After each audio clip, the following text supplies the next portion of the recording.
Good morning, First Baptist Church and Good News Baptist Church families. This is Pastor Gary, and it's time for Take 5. Today is the last day that we'll be contemplating Peter's encouragement to us in the book of 2 Peter chapter 3 to live in light of the coming of the day of the Lord. And we've looked at this issue from a number of different angles and thinking about the characteristics associated with the day of the Lord. The day of the Lord, if you remember, was this coming of the Lord in both judgment and for salvation to redeem his people out of this world. And as Peter talks about these points, we've looked at really 4 different perspectives on the day of the Lord. One of them is it's going to come with certainty. The second one is going to come very unexpectedly. The third one we looked at yesterday was it's going to be such a dramatic impact when he does come. And the fourth thing and the final thing is that the day of the Lord is very purposeful. And I want to focus us on that point today as we just contemplate this passage and ask the question, how should we then live in light of these things?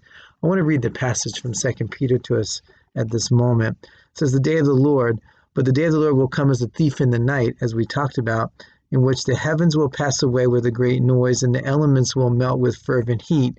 Both the earth and the works that are in it will be burned up.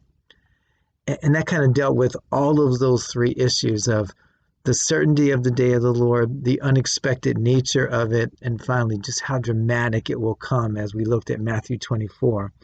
And today what Peter talks about and describes is this point. He says, therefore, since all these things are going to be dissolved, such a dramatic refurbishing of the universe, what manner of persons ought we to be in holy conduct and godliness, looking for and hastening the coming of the day of the Lord, because of which the heavens will be dissolved, being on fire, and the elements will melt with fervent heat. And I want to just challenge us in those verses from verses 10 to 12. As we stop and we think about this issue, it really begs the question for us, are we living with purpose? And we've thought about this briefly in our previous conversations, but is our life one that is really purpose-driven? We know Rick Warren wrote a book many years ago called The Purpose-Driven Life, but is our life purposeful and given to what God has commanded us to do? And God's commanded us as believers to live a life that's holy. We see that in the book of 1 Peter. He says, be ye holy, for I'm holy. And he also commands us in many places in the scriptures that we are to make disciples.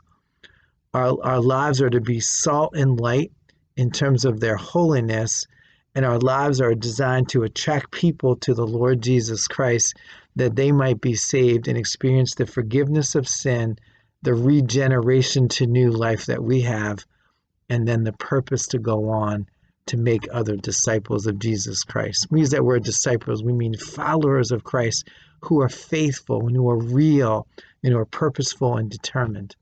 And I want to just challenge us today as we stop and we think about that. Is that how we're living our lives? Christ is certainly coming, certainly. It's going to be a dramatic entrance.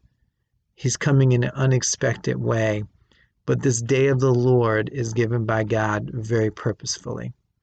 He's given us his grace. He's extended the time so that many could come to Jesus Christ. And he's given us the opportunity to live this life of purity and purpose. And I want to challenge you this morning as we stop and we think about that. Is that your life? And I want to just cause us to think about a couple of things as we wrap up our thoughts today. One is, how do I measure that?